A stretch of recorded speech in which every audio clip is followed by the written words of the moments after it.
Hey everyone, welcome back to my YouTube channel.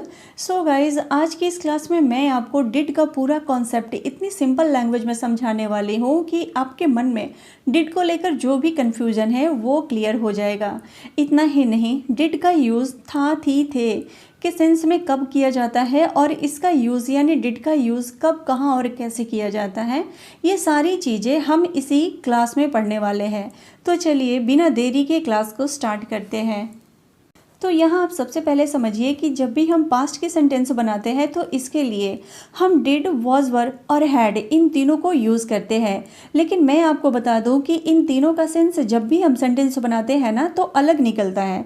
और जब हमें पता नहीं होता है तो पास्ट के सेंटेंस बनाते समय डिड की जगह पे हम वॉज, वर, हैड की जगह पे डिड और वॉज, वर की जगह पे डिड, हैड हम कुछ भी लगा देते हैं, जिससे कि हमारा सेंटेंस गलत हो जाता है।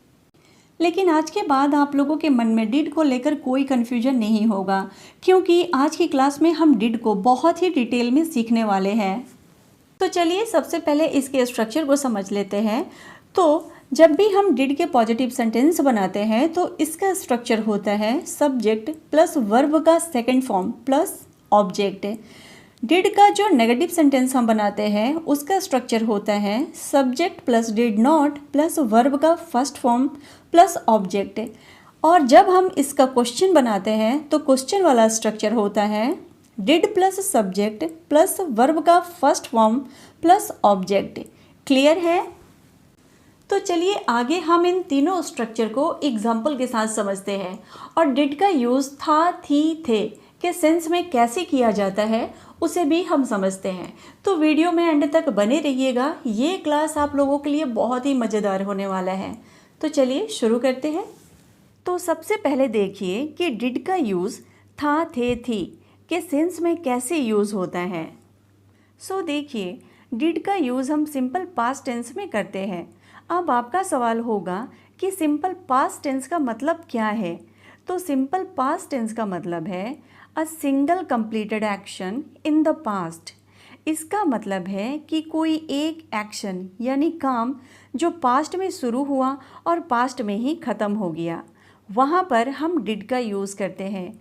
यानी सिंपल पास्ट टेंस में डिड का यूज़ किया जाता है। इसे कुछ हम एग्जाम्पल से समझ लेते हैं। जैसे मैं बाजार गया था, तो इस सेंटेंस को सिंपल पास्ट टेंस में कैसे बनाएंगे। देखिए, सिंपल पास्ट टेंस में अफर्मेटिव सेंटेंस यानी कि सकारात्मक वाक्यों को बनाने का स्ट्रक्चर होता है। सबसे पहले हम लिखते हैं सब्जेक्ट, उसके बाद वर्ब टू यानी कि वर्ब का सेकंड फॉर्म और लास्ट में आता है ऑब्जेक्ट। तो यहाँ पर सेंटेंस होगा I went to the market. I went to the market. अब इसी सेंटेंस को अगर आपको नेगेटिव और इंट्रोगेटिव बनाना हो, जैसे मैं बाजार नहीं गया था, या फिर क्वेश्चन करना हो कि क्या मैं बाजार गया था, तो हम यहाँ पर यूज़ करते हैं डिड का। तो डिड का यूज़ करके सेंटेंस कैसे बनेगा उसे समझ लेते हैं। देखिए, अगर आपको नेगेटिव सेंटेंस बनाना है ना तो कुछ नहीं करना, बस सब्जेक्ट के बाद डिड नॉट लगाना है और उसके बाद वर्ब का फर्स्ट फॉर्म और लास्ट में अगर आपके सेंटेंस में कोई ऑब्जेक्ट है तो उसे लिखेंगे, अदरवाइज कोई नीड नहीं है। जैसे कि यहाँ पे लिखा हुआ है मैं बाजार नहीं गया था, तो यहाँ पे सेंटेंस बनेगा I did not go to the market. I did not go to the market. और अगर क्वेश्चन करना हो यानी कि इंट्रोगेटिव सेंटेंस बनाना हो तो हमें ज़्यादा कुछ नहीं करना, बस डिड को उठाकर सब्जेक्ट से पहले रख देना है। बस इतना सा ही काम है, बाकी पूरा सेंटेंस का जो स्ट्रक्चर है आपका वही रहेगा। तो यहाँ पर सेंटेंस लिखा गया है क्या मैं बाजार गया था, तो इसका इंग्लिश सेंटेंस बनेगा did I go to the market. Did I go to the market. तो आप लोगों को बस इतना ध्यान रखना है कि डिड के बाद हमेशा वर्ब का फर्स्ट फॉर्म ही आता है, चाहे वो नेगेटिव सेंटेंस हो या फिर इंट्रोगेटिव सेंटेंस हो। इसके पीछे का रीज़न यह है कि डिड खुद एक सेकंड फॉर्म है। ये आपने सुना होगा कि करने की इंग्लिश होती है डू, जिसका सेकंड फॉर्म होता है डिड और थर्ड फॉर्म होता है डन। तो सेंटेंस में जब हम एक बार सेकंड फॉर्म यूज़ कर चुके हैं डिड के तौर पर, तो दोबारा हम सेकंड फॉर्म नहीं लिख सकते। यही रीज़न है कि डिड के बाद हमेशा वर्ब का फर्स्ट फॉर्म ही आता है। क्लियर है? अब चलिए कुछ और एग्जाम्पल देखते हैं। जैसे उसने मुझे कॉल नहीं किया था, तो ये एक नेगेटिव सेंटेंस है ना। तो नेगेटिव सेंटेंस बनाने का स्ट्रक्चर होता है subject plus did not plus verb का फर्स्ट फॉर्म प्लस ऑब्जेक्ट।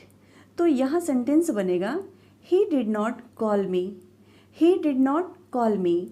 यहाँ पर आप किसी का नाम भी रख सकते हैं, जैसे कि राहुल ने मुझे कॉल नहीं किया था, तो इसका इंग्लिश हो जाएगा Rahul did not call me, Rahul did not call me.